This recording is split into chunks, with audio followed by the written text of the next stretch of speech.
அன்பு நல்லதுவே நாங்கள் உமக்கு நன்றி செலுத்துகிறோம். இந்த ஓய்வு நாளின் காலை நேரத்தில் இந்த வருஷத்தின் கடைசி ஓய்வு நாளிலே திரு சமூகத்தை நாங்கள் நோக்கி பார்க்கும்படியாய் நீங்கள் எங்களுக்கு தந்திருக்கிற சாக்கியத்துக்காக நன்றி செலுத்துகிறோம். மலைகள் விலகினாலும் பர்வதங்கள் நிறைவேறினாலும் என் கிருபை உன்னை விட்டு விலகாமலும் என் சமாதானத்தின் உடன்படிக்கை நிறைவேறாமலும் இருக்கும் என்று உண்மையில் மனதுருகிற கர்த்தர் சொல்லுகிறார் என்று சொன்ன வார்த்தையின் பிரகாரம் இந்த வருடம் முழுவதும் எங்களை மனதுருக்கத்தினாலே நடத்தி இந்த நாளிலும் சமாதானமாக சந்தோஷமாக உடைய பிரகாரங்களிலே கூடி வரும்படியாக செய்த தயவுக்காக நன்றி செலுத்துகிறோம். எங்களுக்கு தந்த ஆசீர்வாதங்களுக்காக நன்றி. இந்த விலையேறப்பட்ட நாளிலே உம்முடைய பிள்ளைகளாக எங்களை ஆசீர்வதித்து அனுப்புவீராக. வேதத்தின் வார்த்தைகள் நாங்கள் கேட்கிற எங்களுடைய வாழ்விலே கிரியை செய்யும்படியாக கர்த்தர் இரக்கம் பாராட்டுவீராக. வேதவசனமாகி ஆவியின் பட்டயம் இருவரும் கற்கொள்ளப்பட்டதாக இருக்கிறதே, அதை தம்முடைய பிள்ளைகள் அறைவாய் பெற்று வாழ்விலை செழிக்கும்படியாய் கிருபைதான் என்ன நோக்கத்துக்காக இந்த இடத்துல கொண்டு வந்து நோக்கத்தை நிறைவேற்றும் உம்முடைய வல்லமை வெளிப்படுத்தும்படியாய் ஜெபிக்கிறோம். இடத்துல வசனத்தை பொறுக்கி போடுவதற்கெல்லாம் விதமான இருளின் அதிகாரங்கள் சத்துருடைய போராட்டங்கள் கண்டனுடைய கிரைகளே சுநாமத்தில் ஏற்று போவதாக. உம்முடைய மகிமை மாத்திரம் வெளிப்படுவதாக. நடிகருடைய குரல் ஆண்டவரே உம்முடைய திவ்ய வார்த்தை வெளிப்படும்படியாக ஜெபிக்கிறோம். திருக்கரத்திலே தாழ்த்து சமர்ப்பிக்கிறோம். இறைமைதன் இயேசு கிறிஸ்து நாமத்தில் ஜெபிக்கிறோம் எங்கள் ஜீவனுள்ள நல்ல பிதாவே, ஆமென். நாம் அமரலாம். நம்முடைய பிதாவாகிய தேவனாலும் குமாரனாகிய இயேசு கிறிஸ்துவினாலும் பரிசுத்த ஆவியினாலும் உங்களுக்கு கிருபையும் சமாதானமும் இந்த 2025 வருடம் கடைசி ஞாயிற்றுக்கிழமை என்று உங்களுக்கு உருவாவதாக. இந்த நாளிலும் இந்த இடத்துல நான் இந்த காலை வரையில் நான் இங்கே வருவேன் என்று நினைக்கவில்லை. ஆனால் சூழ்நிலைகள் இந்த நேரத்தில் இங்கே கொண்டு வந்தபடியினாலே உங்கள் மத்தியில் இருக்கும்படியாக ஆண்டவர் கிருபை செய்தார். இந்த வருடத்தின் கடைசி ஞாயிற்றுக்கிழமை என்னுடைய சபையிலே நான் அமர்ந்து அவரை ஆராதிக்கும்படியாய் அவருடைய வார்த்தையை கொடுக்கும்படியாய் ஆண்டவர் இந்த சாக்கியத்துக்காக நன்றி செலுத்துகிறேன். இந்த விசேஷித்த நாளை செய்திக்காக நான் கேட்டபோது ஒருக்கி தந்த உங்கள் போதகருக்கு நான் உள்ளத்தின் ஆழத்திலிருந்து நான் நன்றி செலுத்துகிறேன் இயேசு கிறிஸ்துவ நாமத்தினாலே. அதே போல நான் இந்த கமிட்டியில் ஒன்றும் பேசவில்லை. நான் இன்றைக்கு வந்து உட்கார்ந்த பின்பாகத்தான் போதகரிடத்திலே கேட்டேன், செய்திக்கு நேரம் தர முடியுமா என்று. அவர் எனக்கு கொடுத்ததை நான் ஆண்டவர் கொடுத்த அழைப்பாகவே நான் உங்கள் மத்தியில் நின்று கொண்டிருக்கிறேன். எனவே கர்த்தர் தருகிற வார்த்தை நிறைவாய் பெற்றுக் கொள்ளும்படியாக வாய்ப்பை உருவாக்கின உங்கள் கமிட்டி அங்கத்தினர்களுக்கு நான் நன்றி செலுத்துகிறேன். அடியுடைய வார்த்தையை நீங்கள் கேட்டு என்னை நீங்கள் பார்க்காதீங்க. ஏன்னா நான் உங்களில் ஒருவன். என்னுடைய வீடு, என்னுடைய புறப்படம் எல்லாம் உங்களுக்கு தெரியும். நான் வளர்ந்து வந்த பாதையெல்லாம் உங்களுக்கு தெரியும். ஆண்டவர் ஒரு மனிதனை எங்கிருந்து வேறுபிரிக்கிறார், அவர் என்ன நோக்கத்துக்காக வேறுபிரிக்கிறார் என்பதை ஆண்டவருக்கு மாத்திரம் தான் தெரியும். அவர் கொண்டு வருகிற பாதையெல்லாம் மனிதன் கண்களுக்கு முன்பாக வைக்க முடியாது. ஆனால் ஆண்டவர் நடத்துகிற வழியை ஒரு மனிதனாலும் கிரகித்து பார்க்க முடியாது. யோக பக்தன் சொல்கிறான், ஆராய்ந்து முடியாத பெரிய காரியங்களையும் எண்ணி முடியாத அதிசயங்களையும் அவர் செய்கிறவராய் இருக்கிறார். இந்த நாளிலே, இந்த வருடத்தின் ஆரம்பத்தை கண்ட எத்தனையோ பேர் இந்த வருஷத்தின் முடிவை காண முடியாதபடி தங்கள் வாழ்வை பலவிதமான சூழ்நிலைகளை வைத்திருக்கும் போது அற்பர்களும் நீசர்களும் தூசிகளும் ஒன்றுக்கும் உதவாதவர்களுமாகிய நம்மை ஆண்டவருடைய சமூகத்திலே கூடி சேர்த்து இந்த வருடத்தின் கடைசி நேரத்திலே அவருடைய சமூகத்திலே வரும்படியாக இந்த கருவைக்காக நாம் அவருக்கு நன்றி செலுத்தத்தான் வேண்டும். இந்த நாளிலே ஒரு செய்தியை கொடுக்க வேண்டும் என்று நான் காலை நேரத்திலே ஆண்டவருடைய சமூகத்திலே காத்திருந்த போது வருடத்தின் கடைசியிலே என்று சொல்லக்கூடிய ஒரு வார்த்தையை நான் எடுத்து தியானித்தேன். அப்பொழுது ஆண்டவர் கொடுத்த வார்த்தையை உங்கள் மத்தியில் நான் இன்றைக்கு வைக்கும்படியாக விரும்புகிறேன். வருடத்தின் கடைசி என்று சொல்லுவது என்ன? ஒரு வருடத்தின் ஆரம்பத்திலே கர்த்தருடைய கண்கள் அதன் மேல் வைக்கப்படுகிறது.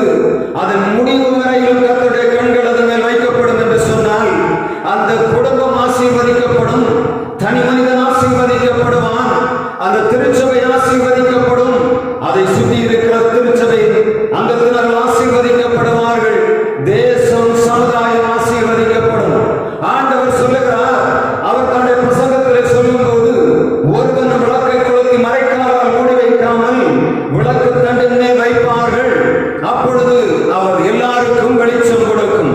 திருச்சபையால் உருவாக்கப்பட்டதன் நோக்கம் என்ன? திருச்சபை சுற்றி இருக்கிற ஜனங்களுக்கு வெளிச்சம் கொடுக்க வேண்டும். அது கர்த்தருடைய வார்த்தை விதைப்பது மாத்திரமல்ல, அது நன்மை செய்ய வேண்டும், அது அற்புதமான காரியங்களை அவருக்காக செய்ய வேண்டும் என்று சொல்லி ஆண்டவர் எதிர்பார்க்கிறார். இந்த வருடத்தின் கடைசியிலே ஆண்டவர் கொடுக்கிற வார்த்தை என்று சொன்னார். எஸ்தர் 9ஆம் அதிகாரம் 21ஆம் வசனம் 22ஆம் வசனத்திலே ஆண்டவர் சொல்லுகிறார். எதை சொல்லுகிறார்? இந்த 9ஆம் அதிகாரம் 21, 22ஆம் வசனத்திலே கர்த்தருடைய வார்த்தை சொல்லுகிறது, யூத ஜனங்கள் தங்கள் பகைஞருக்கு விடுதலையாகி அந்த நாளிலே ஆண்டவருடைய சமூகத்திலே வந்து அவரை ஸ்தோத்தரிக்கிற நாளாக அவருடைய எதிரிலிருந்து விடுதலையாக்கப்பட்டு நன்மையானதை சமாதானத்தை அனுபவிக்கிற மாதமாக அந்த நாட்கள் காணப்பட்டதாக எழுதப்படுகிறது. எஸ்தருடைய சரித்திரத்தை நாம் பார்க்கும்போது இந்த அடிமைத்தன முகமானது அவர்கள் மேல் வைக்கப்படும்படியாக ஒரு பெரிய அதிகாரம் கிரியை செய்கிறதை நாம் பார்க்க முடியும். மொர்தெகாய் என்று சொல்லக்கூடிய மனிதன் ஆண்டவருக்கு பயப்படுகிறவன். இந்த அகாஸ்வேரு ராஜாவுடைய அரண்மனையின் வாசல் முற்றத்திலே காவல் காத்துக் கொண்டிருக்கிறான்.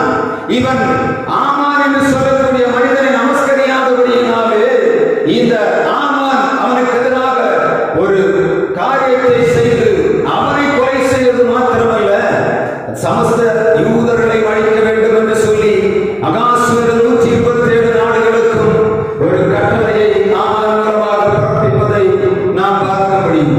ஆனால் முடிவென்ன? ஆதார் மாதம் என்று சொல்லக்கூடிய 12ஆம் மாதம் 13ஆம் தேதி 14ஆம் தேதி எந்த நாள் எதிரிகள் யூதரை அழிக்கும்படியாக அங்கே திட்டம் பண்ணப்பட்டதோ அதே நாள் யூதர்கள் தாங்கள் விடுதலையாகி மகிழ்ச்சியையும் சமாதான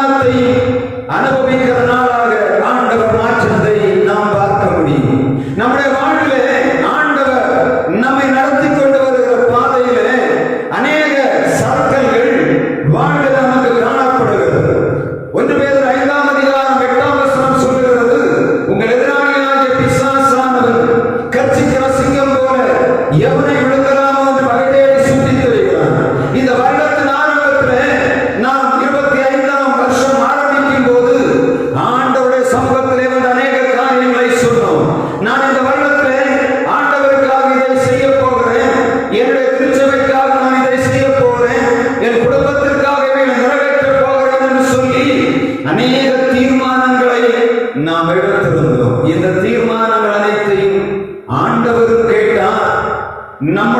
நம்மை சுற்றி இருக்கிற, நம்மை நெருங்கி இருக்கிற சாத்தானும் கேட்டான், தேவதூதர்களும் கேட்டார்கள். எப்பொழுது நாம் ஆண்டவருடைய சமூகத்திலே ஒரு காரியத்தை தீர்மானம் பண்ணி நம்முடைய வாழ்வில் மேன்மைக்காக போகிறோமோ, அப்பொழுது எதிராளியாகிய சாத்தானும் அங்கே கிரியை செய்கிறதை நாம் பார்க்க முடியும். வருடத்தின் ஆரம்பத்திலே அநேக காரியங்களை நாம் தீர்மானம் பண்ணினோம். வருடத்தின் முடிவிலே அவைகள் என்ன நிலைமைக்குள் இருக்கிறது என்பதை சிந்திக்க வேண்டிய கடைசி நாட்களிலே நாம் வந்திருக்கிறோம். இந்த வருடத்தின் கடைசி என்று சொல்லுவது, வசனம் சொல்லுகிறது, ஆண்டவருடைய வார்த்தை விதைக்கப்படும் போது அதை ஏற்றுக்கொள்கிற மனிதன் அதை முடிவு வரையும் அவன் ஏற்று நடத்த வேண்டும் என்று சொல்லி ஆண்டவர் பார்க்கிறார். வருடத்தின் கடைசி என்று சொல்லும் போது இஸ்ரவேல் ஜனங்களுக்கு ஆண்டவர் கொடுத்தது அறுப்பின் பண்டிகை, சேர்ப்பின் பண்டிகை. அறுப்பின் பண்டிகை, சேர்ப்பும் பண்டிகை. இந்த நாட்களிலே நாம் வருடத்தின் ஆரம்பத்திலே அநேக காரியங்களை ஆண்டவருக்காக செய்திருக்கிறோம். ஆதியாகமம் 24ஆம் அதிகாரம் 12ஆம் வசனம் சொல்கிறது, ஈசாக்கு அந்த தேசத்திலே விதை விதைத்தான். கர்த்தர் அவனை ஆசீர்வதித்தபடியினாலே அந்த வருஷத்திலே 100 மடங்கு பலன் பெற்றான். வருடத்தின் ஆரம்பத்திலே எதை விதைத்திருக்கிறோமோ, வருடத்தின் முடிவிலே 100 மடங்கான ஆசீர்வாதம் நாம் பெற்றிருக்கிறோமா என்பதை தேடி பார்க்க வேண்டும். இஸ்ரவேல் ஜனங்கள் வருடத்தின் கடைசியிலே அதை கூடார பண்டிகையாக, சேர்ப்பின் பண்டிகையாக அதை ஆசரிக்கிறதை வேதம் சொல்லுகிறது. திஸ்ரி என்று சொல்லப்பட்ட வருடத்தின் கடைசி, அந்த திஸ்ரி என்று சொல்லக்கூடிய வருடத்தின் கடைசி அல்லது வருடத்தின் ஆரம்பம் என்று சொல்லக்கூடிய மாதத்திலே அவர்கள் எல்லாவற்றையும் அறுத்து கொண்டு வந்து சேர்க்க வேண்டும் என்று ஆண்டவருடைய வார்த்தை எடுத்து வைத்திருக்கிறது. இந்த கூடார பண்டிகை என்று சொன்னால் என்ன? இஸ்ரவேல் ஜனங்கள் வருடத்தின் கடைசியிலே 7 நாட்கள் தங்கள் வீட்டை விட்டு தனியாக சுக்கா என்று சொல்லக்கூடிய ஒரு தற்செயலான ஒரு கூடாரத்திலே வந்து அங்கே குடியிருக்க வேண்டும்.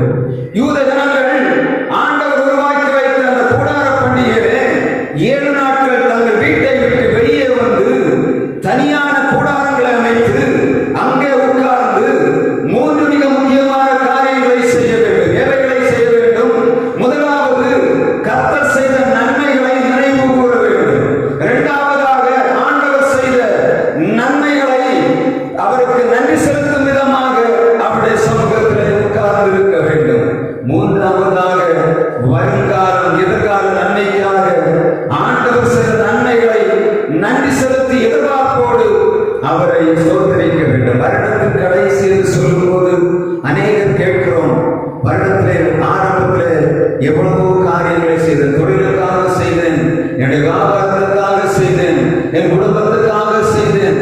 எத்தனை காரியங்கள் நமக்கு கடைசியிலே ஆண்டவர் நன்மையாக முடிவு பண்ணி இருக்கிறார். ஆண்டவருடைய நன்மை நினைவு கூறுவது என்று சொல்லுவது, நாம் கடந்து வந்த 12 மாதங்களை கொஞ்சம் திரும்பி பார்க்க வேண்டும். எத்தனை போராட்டங்கள், எத்தனை விவாதைகள், எத்தனை எதிர்ப்புகள், நாம் போற வழிகளில் எல்லாம் நம்மை சுற்றி நின்ற எத்தனை கேவலமான காரியங்கள் நம்மை அழுத்திக் கொண்டிருந்தது. நினைத்து பாருங்க, ஜனவரி மாதம் எத்தனை போராட்டம். இந்த டிசம்பர் மாதத்தை நான் காணுவேனா என்று சொல்லி கடன் தொல்லையினாலே கஷ்டப்பட்ட ஜனங்கள் உண்டு. வாழ்விலே நோயின் பிடியிலே சிக்கி இந்த வருடத்தின் கடைசியை காண்பேனா என்று சொல்லி அங்கலாய்த்த எத்தனையோ பேர் உண்டு. வாழ்விலே நான் செய்த நன்மை எனக்கு பதில் நன்மை செய்யுமா என்று அங்கலாய்த்துக் கொண்டிருந்த அநேகர் உண்டு. வருடத்தின் ஆரம்பத்தில் இந்த கடனை நான் எப்படி வீட்டி விடுவேன் என்று சொல்லி அங்கலாய்த்த ஜனங்கள் உண்டு. வருடத்தின் முடிவிலே எவ்வளவு மகிமையாக ஆண்டவர் உங்களை அவருடைய சமூகத்தில் உட்கார வைத்திருக்கிறார். நினைவு கூற நாம் கடமைப்பட்டிருக்கிறோம். ஆண்டவருடைய சமூகத்தில் வந்திருக்கிற மனிதர் முதலாவது செய்ய வேண்டிய வேலை, இந்த வருடத்தின் கடைசி நினைவு கூற வேண்டியது, ஒரு வருடம் கர்த்தர் நம்மை நடத்தி கொண்டு வந்த பாதைகளை நினைத்து பார்க்க வேண்டும். கர்த்தருடைய சமூகத்தில் இந்த கூடார பண்டிகை அல்லது சேர்ப்பு பண்டிகை நாட்களிலே நாம் முதலாவது முதலாவது ஆண்டவர் செய்த நன்மைகளை நினைவு கூற வேண்டும்.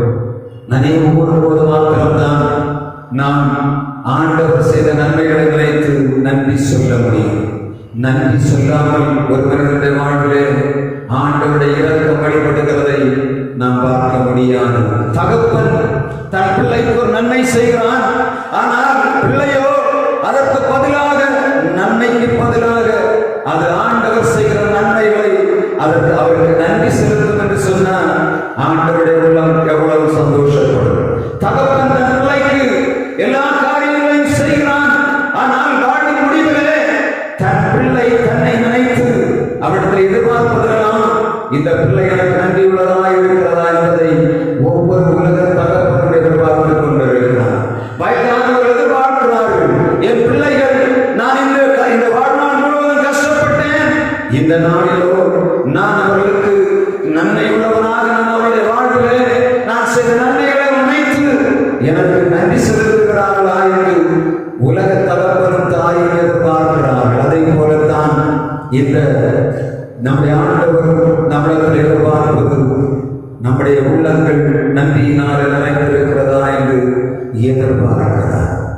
மூன்றாவதாக ஆண்டவர் நம்மிடத்திலே கூடார பண்டிகையில் எதிர்பார்ப்பது எதிர்கால நன்மைகளை, சமாதானத்தை ஆண்டவர் எதிர்பார்க்கிறார். எஸ்தர் 9ஆம் அதிகாரம் 22ஆம் வசனத்தை ஒருவர் வாசிக்கலாம்.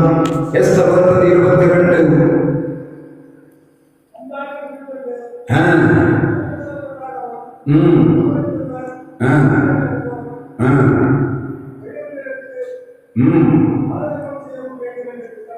திட்டம் பண்ணினார்கள்.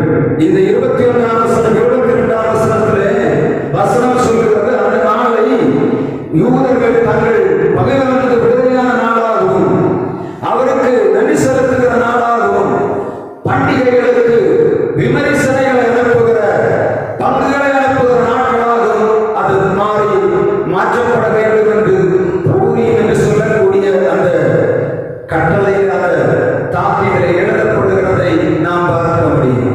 ஆண்டவர் செய்த நன்மைகள் நினைவு கூறப்பட வேண்டும், அவருக்கு நன்றி செலுத்தப்பட வேண்டும், அது எழுதப்பட வேண்டும். ஆண்டவர் செய்கிற நன்மைகளை எழுதி வைத்தால் மாத்திரம்தான் நாம் திருப்பி பார்க்க முடியும். ஒரு வருடம் நாங்கள் செய்திருக்கிற இந்த ஊழியத்து காரியங்களை ஒரு வருடம் முடியும் போது நாம் எடுத்து பார்க்கும் போதுதான் தெரியும் நம்முடைய டைரி என்ன சொல்லுகிறது, நான் எவர்களை செய்தேன் என்பதை எழுதி வைத்திருக்கிறோம். அநேக நேரங்களிலே, உபத்திரவ நேரங்களிலே, தப்பிப்படைப்பேனா என்று சொல்லக்கூடிய நேரங்களிலே ஆண்டவர் நம்மை நடத்தி கொண்டு வந்திருந்த பாதைகள் எழுதப்பட்டிருக்கும் என்று சொன்னால் இப்பொழுது நினைவு கூறும்படியான சூழ்நிலை உருவாகும்.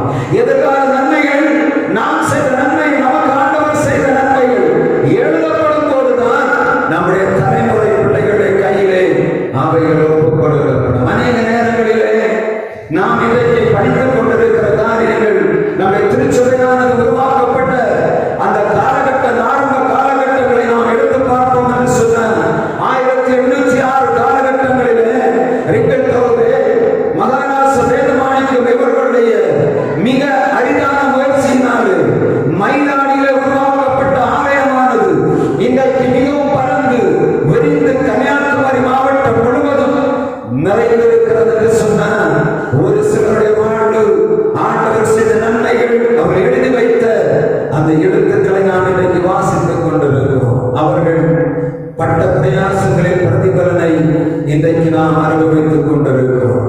எதிர்கால தலைமுறைகள் ஆண்டவர் நமக்கு செய்த நன்மைகளை நினைவு கூற வேண்டும் என்று சொன்னால் நாம் எழுத வேண்டும். எவைகளை எழுத வேண்டும்? நம்முடைய உள்ளத்தின் ஆழத்திலே முதலாவதாக எழுத வேண்டும். ஆண்டவருடைய வார்த்தை சொல்லுகிறது, நீ போகும் போதும், நீ நடக்கும் போதும், நீ நடக்கிற நேரங்களிலெல்லாம் ஆண்டவருடைய வார்த்தை சொல்லி சொல்லி நடக்க வேண்டும் என்று சொல்லுகிறார். உன் வீட்டின் வாசல்களிலும் நிலைக்காலிலும் ஆண்டவருடைய வார்த்தை எழுதப்பட வேண்டும். சங்கீதம் 119ஆம் அதிகாரம் 105ஆம் வசனம் சொல்கிறது, உம்முடைய வசனம் என் கால்களுக்கு தீபம், என் பாதைக்கு வெளிச்சமாய் இருக்கிறது. வாழ்வன் தன் வழியினால் சுத்தம் பண்ணுவான். உம்முடைய வசனத்தின்படி தன்னை காத்துக் கொள்ளுகிறதுனால் தானே நம்முடைய பிள்ளைகளுக்கு ஆண்டவர் செய்த நன்மைகளை நாம் கடத்த வேண்டும். 2023 இந்த வருடம் பிள்ளைகளை நாம் பள்ளிச்சாலைகளுக்கு கல்விசாலைகளுக்கு அனுப்பியிருக்கிறோம். இந்த நாளிலே நம்மோடு கூட உட்கார்ந்திருக்கிறார்கள். எதிர்கால நன்மைகள் நம்முடைய பிள்ளைகளுடைய வாழ்விலே ஆசீர்வாதமாய் மாற வேண்டும் என்று சொன்ன பிள்ளைகளுடைய உள்ளத்திலே எழுத வேண்டும். நான் நடந்து வந்த பாதையை எழுத வேண்டும். நம்முடைய பிள்ளைகளுக்கு அடிக்கடி சொல்ல வேண்டும். நான் ஒரு காலத்திலே பாவத்தின் அடிமைத்தனத்துக்குள்ள சிக்கி கிடந்தேன். என்னுடைய வாழ்விலே நான் எல்லாராலும் வெறுத்து ஒதுக்கப்பட்டு கிடந்தேன். இன்றைக்கு என்னை ஆண்டவர் மேன்மையான இடத்திலே வைத்து உன்னதமான அலங்கரிப்பை தந்து அவருடைய சமூகத்திலே கொண்டு வர செய்து இவ்வளவு மேன்மையாய் என்னை ஆசீர்வதித்திருக்கிறார். நான் இந்த இடத்துல பிறந்து வளர்ந்தபடியினாலே எல்லாருடைய வாழ்க்கை எனக்கு தெரியும். இந்த இடத்துல எல்லாருடைய குடும்பங்களையும் நான் சிறுவயதிலே பார்த்துக் கொண்டு வருகிறேன். ஆண்டவருக்காக இந்த குடும்பங்கள், ஆண்டவரை விட்டு தூரமாய் போன குடும்பங்களை நான் பார்க்கிறேன். ஆண்டவருக்காக இந்த குடும்பங்கள் இன்றைக்கு செழிப்பாக, சமாதானமாக, ஆசீர்வாதமாக வாழ்ந்து கொண்டிருக்கிறது என் கண்கள் காண்கிறது. ஆனால் ஆண்டவரை விட்டு தூரமாய் போகிறவர்கள், ஆண்டவரிடத்தில் கேள்வி கேட்டுக்கொண்டு அவர் செய்த நன்மைகளை எல்லாம் தூரப்பட்டு போனவர்கள் இன்றைக்கு காண முடியவில்லை. எங்கேயோ போய் வாழ்ந்து நிலையற்றவர்களாய் கிடக்கிறார்கள். கொஞ்சம் யோசித்து பாருங்க, எவ்வளவு போராட்டம் நம்முடைய வீட்டில் மாத்திரமல்ல, நாம் கடந்து வருகிற பாதையிலே மாத்திரமல்ல, நாம் எந்த இடங்களிலே கை வைத்தாலும் நமக்கு எதிரடியான காரியங்கள் உண்டு. ஆனால் ஒரே ஒரு காரியம் மாத்திரம் நினைவில் கொள்ள வேண்டும். நம்முடைய பிள்ளைகள் வருங்கால தலைமுறைகள் ஆண்டவரை நினைக்க வேண்டும் என்று சொன்னார். அவர் பாவத்துக்குள்ளே சிக்கிக்கொண்டால் இருக்க வேண்டும் என்று சொன்னார். நம்முடைய ஆண்டவர் அவர்கள் செய்த நன்மைகள் ஒவ்வொரு நாளும் அதிகாலையிலிருந்து பிள்ளைகளுடைய காதுகளுக்குள்ளே சொல்லப்பட வேண்டும். எத்தனை குடும்பங்களிலே அதிகாலை ஜெபம் இருக்கிறது, எத்தனை குடும்பங்களிலே மாலை ஜெபம் இருக்கிறது? கேள்விக்குறிதான். ஒரு காலத்திலே அதிகாரிகளிலே ஆண்டவரை தேடி எத்தனையோ பேர் இந்த நாட்களிலே அதை விட்டு விட்டார்கள். முடிவென்ன? வாழ்வு முழுவதும் கேள்விக்குறியாய் கிடக்கிறது. பிள்ளைகள் கீழ்ப்படியாதவர்களாய் போனார்கள்.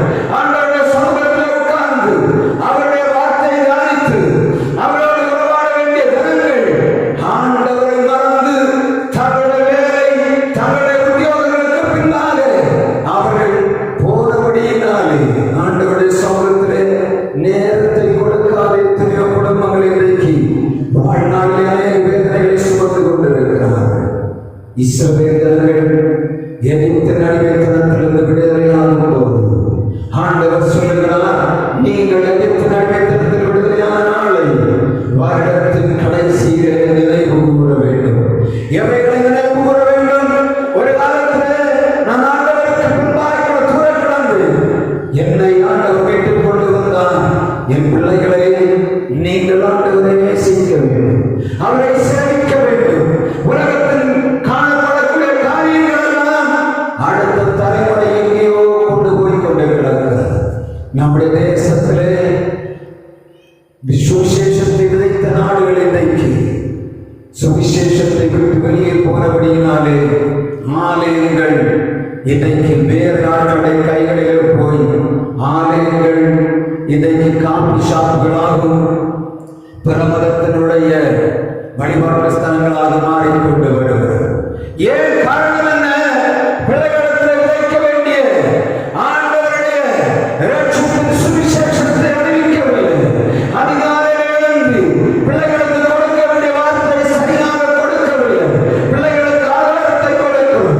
அவர்களுக்கு நிறைவான உலகத்தை காணப்படுகிற எல்லாவிதமான உன்னதமான காரியங்களை கொடுக்கிறோம். ஆனால் எதை கொடுக்க மறந்து போகிறோம்? வாழ்விலே பிள்ளைகளுடைய இதயங்களில் எழுதப்பட வேண்டிய வசனம், அவருடைய வாழ்விலே கடைபிடிக்க வேண்டிய ஆண்டவர் கற்றுக் கொடுத்த ஏராளமான காரியங்கள், நாம் பின்பற்றி பிள்ளைகளுக்கு ஒப்புக் கொடுக்க வேண்டிய காரியங்களை மறந்து போகிறோம். எத்தனை பேர் இந்த வருடத்தின் ஆரம்பத்திலே சொன்னோம், ஆண்டவரே நான் அதிகமாக எழும்பி கொஞ்ச நேரமாக பாதத்தை தரிசிப்பேன் என்ற தீர்மானம் பண்ணினேன். எத்தனை பேர் அதை கடைசி வரையிலும் நிறைவேற்றி இருக்கிறீர்கள்? 2026 வருஷத்தில் காரியத்தை வைக்க போகிறோம். எவைகளை நாம் விட்டோமோ 2026 வருஷத்துக்கு போவதற்கு இன்னும் ஒரு சில மணித்துளிகளே இருக்கிறது. நம்மை ஆராய வேண்டிய நேரம். நாம்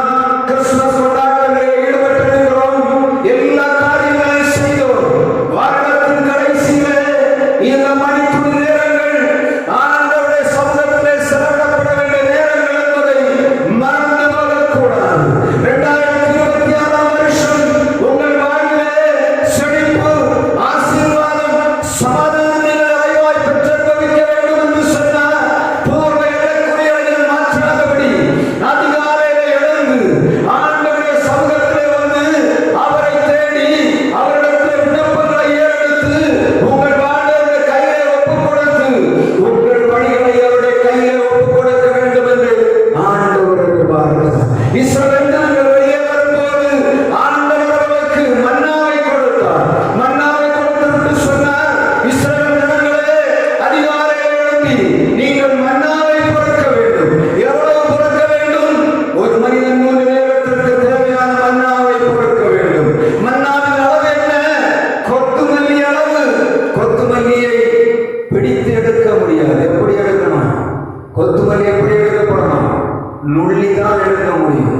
வசனம் சொல்லுகிறது, கொத்துமல்லி அளவான மன்னாவை ஆண்டவர் இஸ்ரவேல் ஜனங்களுக்கு கொடுத்துவிட்டு சொல்கிறார், அதிகாலையில் எழுந்து வெயில் வருவதற்கு முன்பாக நீங்கள் பொறுக்க வேண்டும். பொறுக்கினால் மாத்திரம்தான் பட்டினி இல்லாத வாழ்வு உங்களுக்கு வைத்திருக்கிறேன் என்று சொன்னார். ஒரு மனிதன் அதை கணக்கு போட்டு பார்த்தால் ஒரு மனிதன் மினிமம் 1 கிலோவிலிருந்து 1.25 கிலோ மன்னா பொறுக்க வேண்டும். 3 நேர சாப்பாட்டுக்கு. எப்ப? அப்போ அதை பொறுக்க வேண்டும் என்று சொன்னால் எத்தனை மணிக்கு பொறுக்க இருப்பார்? வனாந்திரத்திலே ஜனங்கள் அதிகாலையிலே ஆண்டவர் தூங்க விடவில்லை. எல்லா வாய்ப்பு வசதிகளையும் கொடுத்து எல்லாவற்றையும் நிறைவாய் கொடுக்கிற ஆண்டவர் உங்களிடத்தில் எதிர்பார்ப்பது என்ன? அதிகாலையில் எழுந்து மன்னா கொடுக்க வேண்டும். ஒவ்வொரு நாளும் அதிகாலையிலே மன்னா உண்டு. ஞாயிற்றுக்கிழமை கொடுக்கிற மன்னா அல்ல, திங்கட்கிழமை புதிதான மன்னா அதிகாலையிலே கொடுக்கப்படும். எங்கே கொடுக்கப்பட்டிருக்கிறது? உங்கள் கையிலே கொடுக்கப்பட்டிருக்கிற வேத புஸ்தகத்திலே மன்னா கொடுக்கப்படுது. அதிகாலையிலே 5 மணிக்கு எழுந்து உங்கள் கையிலே கொடுக்கப்பட்ட அந்த வேத புஸ்தகத்தில் மன்னாவை பொறுக்க வேண்டும். நீங்கள் பொறுக்குவீர்கள் என்று சொன்னால் உங்கள் பிள்ளைகள் பொறுக்கும். நீங்கள் ஆண்டவரை அதிகாலையிலே தேடுவீர்கள் என்று சொன்னால் உங்கள் பிள்ளைகள் அதிகாலையிலே ஆண்டவரை தேடு. இது எழுதப்பட வேண்டிய சட்டம். ஆண்டவர் சொல்லுகிறார், கூடார பண்டிகையிலே நினைவு கூற வேண்டும், நன்றி செலுத்த வேண்டும், எழுத வேண்டும். எவைகளை எழுத வேண்டும்? உங்கள் தலைமுறைகளுக்கு நீங்கள் போக வேண்டிய பாதையை சரியாக எழுத வேண்டும். இந்த வருடத்திலே குறைவாய் கிடக்கிற உள்ளத்திலே ஆண்டவருடைய ஆவியானவர் சொல்லுவதைத்தான் இந்த நாளிலே தீர்மானம் எடுங்க. காலை எழுப்பி சதுர பொய்கள் கையை வைப்பதற்கு முன்பாக 10 நிமிடமாவது எழுப்பி உட்கார்ந்து பிள்ளைகளை எழுப்பி உட்கார வைத்து ஒரு பாட்டு பாடி ஒரு அதிகாரத்தை வாசித்து ஒரு சின்ன ஜபத்தை செய்துவிட்டு நீங்கள் வெளிச்சநிலை காலடி எடுத்து வைக்கும்படியாக ஆண்டவர் வருவார். எதற்காக தெரியுமா? உங்கள் பிள்ளைகள் இந்த உலகத்திலே போகும்போது வாழ்வு பாதுகாக்கப்பட வேண்டும். அப்படி எதிர்கால நன்மைகள் ஆசீர்வாதமாக இருக்க வேண்டும். அவர்கள் பாதுகாக்கப்பட்டு நமக்கு சமாதானத்தை தர வேண்டும் என்று சொன்னார். அவருடைய வாழ்விலே மகிழ்ச்சியும் சமாதானம் நிறைவேறப்பட வேண்டும் என்று சொன்னார். நம்ம முதலாவது எழுத வேண்டியது என்ன? நான் அதிகாலையில் எழுப்புகிறவனாய் இருக்கிறேன். எல்லாருடைய பரிசுத்தவான்கள், வேதத்திலே சொல்லப்பட்ட எல்லா பரிசுத்தவான்களும் அதிகாலையில் எழுப்புகிறவர்களாக இருந்தார்கள். இன்றைக்கு ஒரு வீட்டில் 7 மணிக்கு முன்னாடி எழுப்பவில்லை. காரணம் என்ன? எல்லாருக்கும் அவிச்சி அப்படி இருக்காங்க, ஃப்ரிட்ஜில் வைத்திருக்கிறாங்க. காலையில் சூடாக எடுத்து சூடு பண்ணி பிள்ளைகள் கொடுத்து தாங்களும் சாப்பிட்டு முடிவுடைய வருஷத்துக்கு முடிவுடைய ஆஸ்பத்திரியில் போய் இன்ஜெக்ஷன் போட்டு கொண்டு கிடக்கிறார். அதிகாலையிலே எழுந்துகிற மனிதனை ஆண்டவர் கனம் கொள்ளுகிறார். கர்த்தருடைய வார்த்தை மிக தெளிவாக சொல்லுகிறது, அதிகாலையில் என்னை தேடுகிறவர்கள் என்னை கண்டடைவார்கள். அதிகாலையில் என்னை தேடுகிறவர்கள் என்னை கண்டடைவார்கள். திருச்சபையே, சபை உங்களாலே நம்மை ஆண்டவர் வைத்திருக்கிறதற்காக நாம் எழுத வேண்டும், நாம் பிரகாசிக்க வேண்டும், பிறருக்கு ஓடி கொடுக்க வேண்டும். நம்முடைய சமுதாயம் மற்றவர்களுக்கு முன்பாக மாதிரியாக இருக்க வேண்டும். என்ன சொல்வார்கள்? இந்த தகப்பனுடைய பெயரை சொல்லிவிட்டு சொல்லுவார்கள், இவனுடைய பிள்ளையா இது என்று சொல்ல வேண்டும். இவனுடைய பிள்ளையை பெற்றிருக்கிறான் என்று சொல்லக்கூடாது. இவனுடைய பிள்ளையா என்று சொல்லக்கூடிய அளவிலே அவர்கள் உன்னதமான இடங்களில் இருக்க வேண்டும் என்று சொன்னார். நீங்கள் அதிகாலையில் எழுப்பி உங்களுடைய பிள்ளைகளை ஆண்டவருடைய கையில் கொடுங்க. எல்லா காரியத்தையும் பிள்ளைகள் ஒரு திருவிழாவுக்கு போகணும்னு சொன்ன இரவுல தூங்காம இருக்கு, காலையில் சொல்லாம எழுதுறாங்க. அதிகாலை 5 மணிக்கு பிள்ளைகளை எழுப்பி பாருங்க. ரொம்ப சிரமம் தான். ஒரு மாதம் முயற்சி பண்ணி பாருங்க, பிள்ளைகள் சரியான நேரத்தில் எழும்புவார்கள். வாழ்வின் ஆசீர்வாதத்துக்கு அடிப்படையாக பரவாயில்லை. முதல்ல என்ன பண்ணுங்க? கரெக்டா எழுப்புங்க. நீங்கள் எழுப்புங்க. உங்களுடைய சரீரத்தை சரீரத்தில் காணப்படுகிற விலகினங்கள் அற்றுப்போம். அதிகாலை எழுப்புகிறவர்களுக்கு நான் சொல்லக்கூடிய காரணம், கர்த்தர் உங்களுக்கு புது பலனை தருவார், புதிய அபிஷேகத்தை தருவார், புதிய வல்லமையை தருவார். அதிகாலை நேரம் மிக விசேஷமான நேரம். நம்முடைய வாழ்வில் எழுத வேண்டிய மறக்கப்பட்டு போன காரியங்களை திரும்ப எழுப்பும்படியாக ஆண்டவருடைய கொடுக்கிற செய்தி. அறுப்பு பண்டிகையாகிய வருடத்தின் கடைசியிலே நீங்கள் ஆண்டவர் செய்த நன்மைகளை நினைவு கூறும்படியான நாட்கள் இவைகள். இனி மணித்துளிதான் இருக்கிற நாட்கள் கூட இல்லை. கரெக்டான நேரங்களில் வேற எதுக்கு செலவு பண்ணாதபடி கிடைக்கிற நேரங்கள் நம்முடைய ஆலயத்தில் ஜபிக்க முடியும். ஆலயத்தில் ஜபம் பண்ணுங்க, வீடுகளில் ஜபம் பண்ணுங்க. 2025 வருஷத்துல நீங்கள் பெற்றுக்கொண்ட தோல்விகள் எல்லாம் மாறி போய் 2026 வருஷம் ஜெயத்தின் வருஷமாய் நீங்கள் மாற்ற வேண்டும் என்று சொன்னார். இந்த நாளில் நீங்கள் சேர்க்க வேண்டும். நமக்கு வயலில் இருந்த காலங்களில் தெரியும், அறுத்து 10,000 சேர்த்து வைப்பார். 10,000 காண முடிவதில்லை. ஒரு காலத்தில் நமக்கு வயலில் இருந்தது, அறுத்து எல்லாவற்றையும் சூழடித்து எல்லாவற்றையும் வைத்து 10,000 போட்டு எங்க தாத்தா சொல்லுவார், அதை பார்ப்பார். அது நிறைந்து கிடந்தால் சந்தோஷமா இருப்பார். இல்லாவிட்டு அவருடைய சஞ்சலம் ஒரு காலம் குறையாது. ஏன்னா பிள்ளைகள் எல்லாரும் 10 பிள்ளைகள், ஒரு வருஷத்துக்கு தேவையான சாப்பாடு 10,000, பெரிய 10,000. அந்த 10,000 பார்ப்பார், ஒவ்வொரு நாளும் பார்ப்பார், எவ்வளவு குறையுதுன்னு பார்ப்பார். அதுக்குள்ள என்ன பண்ணணும், அடுத்ததை ரெடி பண்ணணும். எதுக்காக? தன்னுடைய பிள்ளைகளுக்கு ஆசீர்வாதத்துக்காக. நாம் அறுக்கிறது மாத்திரமல்ல, வருடத்தினாலே புதைத்தோம், அறுத்தோம், நாம் சேமிக்க வேண்டும். எதை சேமிக்க வேண்டும்? கர்த்தர் தந்திர நன்மைகளை சேமிக்க வேண்டும். கர்த்தர் நமக்கு தந்திருக்கிற மகிழ்ச்சி, இவைகளை நாம் சேமிக்க வேண்டும் என்று சொன்னார். அதிகாரிகள் எழுப்பி ஆண்டவரை தேடுவோம். கர்த்தர் தொடர்ந்து உங்களுக்கு இரக்கம் பாராட்டுவாராக. ரொம்ப சிரமம் அதிகாரிகள் எழுப்புவது, ஆனால் இரவிலே சீக்கிரமாக தூங்குங்க. இன்றைக்கு மிகப்பெரிய போராட்டம் என்று சொன்னார். உங்களுக்கு மாத்திரமல்ல, எனக்கும் போராட்டம் உண்டு. ஒரு காலத்தில் டிவி மட்டும்தான் பார்த்துருந்தோம், இன்னைக்கு இடையில சினிமா பார்த்தார்கள். இப்பொழுது ரீல்ஸ் என்று சொல்லக்கூடிய ரீல்ஸ் வந்து கொண்டிருக்கிறது. கையில போட வேண்டும் என்று சொன்னார், 3 மணி நேரம் ஓடி போகிறது தெரியாது. ஒரு நிமிஷத்துல போறதுதான் இருக்கு. மனிதர் கூட காணவில்லை. ஏன்னா அது தொடர்ந்து வந்து கொண்டே இருக்கிறது. இதற்கு நான் தப்ப வேண்டும் என்று சொன்ன அதிகாரிகளுக்கு அவரோட சொன்னவரே, இந்த ரீல்ஸ் பைத்தியத்தை மாற்றணும், இந்த சீரியல் பைத்தியத்தை மாற்றணும். நான் என்ன பண்ணணும்?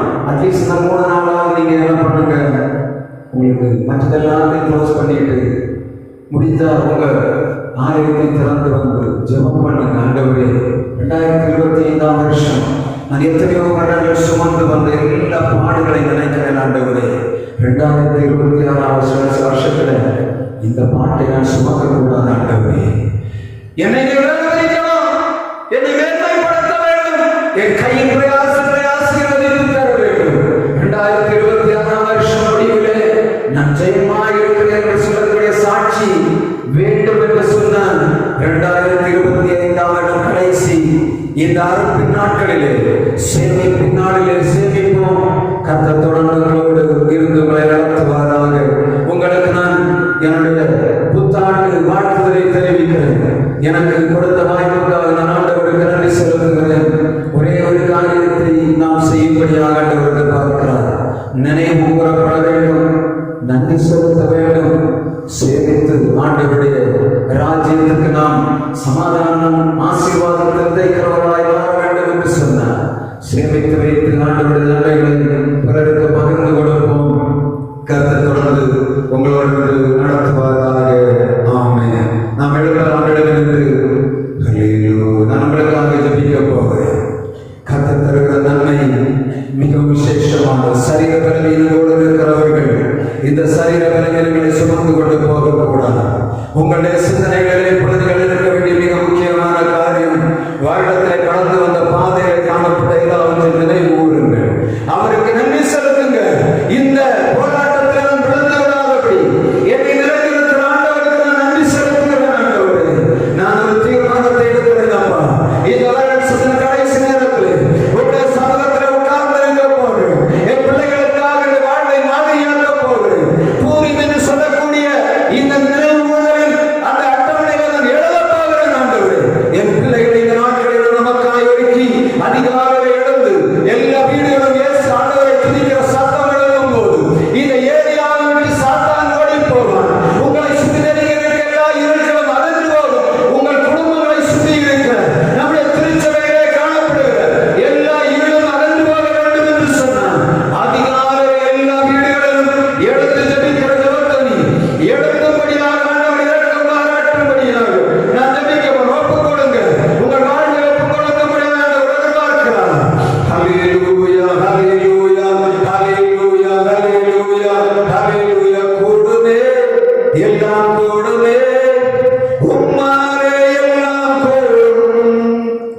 உங்களுடைய தலைவர் கரங்களில் பிள்ளைகளை தாழ்ந்து சமர்ப்பிக்கிறோம் ஆண்டவரே.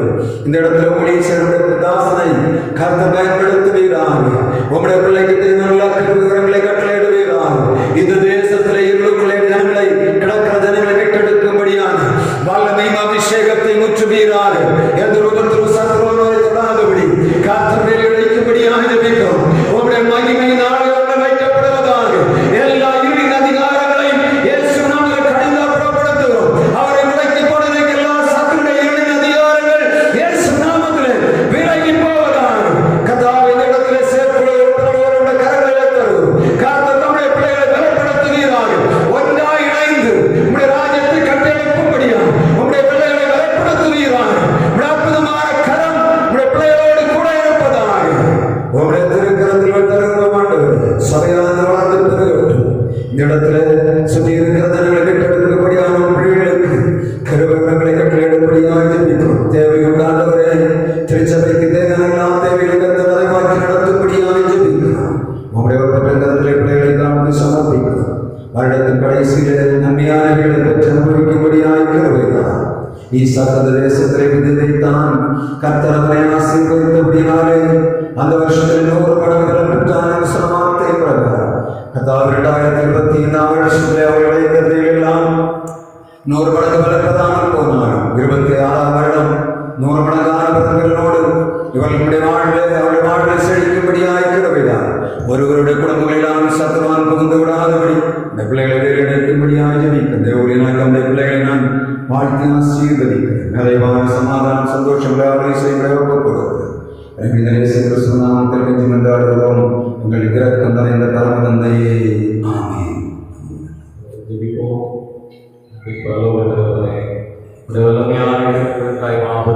அற்புதங்களுக்காக நாங்கள் ஸ்தோத்திரிக்கிறோம். இந்த வானுடைய நிறைவேறும் கையாளர் எங்களை ஆயப்படுத்தி தொழிலை ஈடுபட செய்து வல்லமையான வார்த்தைகளுக்காக எங்களை பலப்படுத்தி இருக்கிறீர்கள் என ஜோடி ஸ்தோத்திரிக்கிறோம். நாங்கள் நினைவு கூறுகின்றோம். கடவுளுடைய வாழ்வை எவ்வளவு பெரிய அற்புதமான கட்டளாக காணப்பட்டிருந்து நன்றி செலுத்துகின்ற அனுபவத்திற்காக அர்ப்பணிக்கூடிய கிருபை தந்தீருமே நாங்கள் ஸ்தோத்திரிக்கிறோம் ஆண்டவரே. இனி கர்த்தருக்காக நாங்கள் செய்ய போகிறவர்களை குறித்து நாங்கள் சிந்திக்க எங்களை அர்ப்பணிக்க இந்த நாளை கர்த்தர்களை பலப்படுத்த வேண்டும் என்று ஜெபிக்கிறோம். அந்த இறைவார்த்தைக்காக தந்தளித்தவருடைய வல்லமைக்காகவே நாங்கள் ஸ்தோத்திரிக்கிறோம். தொடர்ந்து திருப்பணிகளை ஆசீர்வதியும் தொடர்ந்து வல்லமையாக பயன்படுத்தும் என்று ஜெபிக்கின்றோம். நாங்களும் கேட்டுகிற வார்த்தையின் அடிப்படையிலே எங்களை முழுவதுமாய் ஆண்டவருக்கு ஒப்புக் கொடுக்கக்கூடிய கிருபைகளை தொடர்ந்து கர்த்தர் தருவீராக.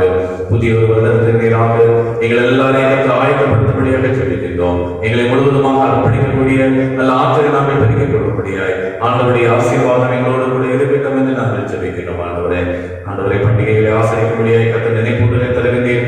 காரணம் கர்த்தர் நடத்தி வந்த விதங்கள் அவ்வளவு அதிசயமானவைகள், அவ்வளவு அற்புதமானவைகள் என்று நாங்கள் நினைவு கூறும்படியாக கர்த்தர் தருகிற கிருபைகளுக்காகவே நாங்கள் ஸ்தோத்திரிக்கிறோம். இந்த நாளை பங்கு பெற்று ஆண்டவருடைய சமூகத்திலே தங்களுடைய ஜெபத்தினாலும் தங்களுடைய அர்ப்பணிப்பினாலும் தங்களை ஒப்புக் கொடுத்திருக்கிற ஒவ்வொரு கர்த்தர் தாமே ஆசீர்வதிக்கும்படியாக ஜெபிக்கின்றோம். இந்த நாளும் எங்களுக்கு பகிர்ந்தளிக்கப்படுகிற தேநீருக்காகவே நாங்கள் ஸ்தோத்திரிக்கிறோம். காரணமாக மகனை அந்த குடும்பத்தை விரைவாக ஆசீர்வதிக்கும்படியாக ஜெபிக்கின்றோம். உங்களுடைய சமூகத்திலிருந்து ஆன்மீக மனாவை பெற்று மகிழ்ச்சியோடு இல்லங்களுக்கு செல்ல கர்த்தர் கிருபை தருகிறார்கள். பகிர்ந்தளிக்கப்பட்டிருக்கிற இந்த கேலண்டர்களுக்காக ஆண்டவரே இந்த வாக்கு அட்டைகளுக்காகவே நாங்கள் ஸ்தோத்திரிக்கிறோம். ஒவ்வொரு குடும்பங்களும் கொடுக்கப்படுகின்ற போது மிகுந்த ஆசீர்வாதமாக காணப்படும். நீ தந்திருக்கிற அந்த குடும்பத்தின் பிள்ளைகளை ஆண்டவர் நிறைவாக ஆசீர்வதிப்பீராக. இந்த நோக்கத்திற்காக ஆண்டவருக்காக செய்கிறார்களோ அதற்குரிய பிரதிபலனை தங்களுடைய வாழ்விலே கண்டுகொண்டு கர்த்தரை ஸ்தோத்திரிக்க கர்த்தர் அனுபவங்களை தருகிறார்கள். பல நன்மைகளே நல்ல ஆசீர்வாதங்களே எங்கள் ஒவ்வொருவருக்கும் ஒவ்வொருடைய குடும்பங்களை கர்த்தர் பொழிந்து தருகிறார்கள்.